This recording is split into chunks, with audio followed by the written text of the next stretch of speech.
Please subscribe and you can download this code from description below. Title: Efficiently extracting list indices based on element conditions in Python.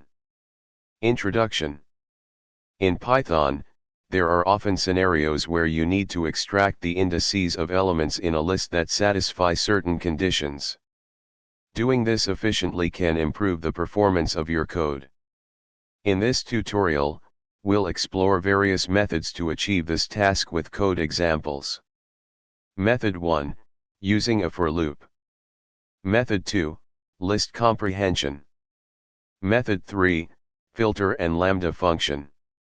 Method 4, numpy library. Conclusion.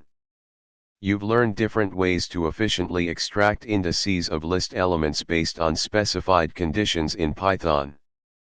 The method you choose may depend on the specific requirements of your project, but each of these approaches provides a clean and effective solution. Consider the size of your data and the complexity of your conditions when selecting the most suitable method for your use case. ChatGPT.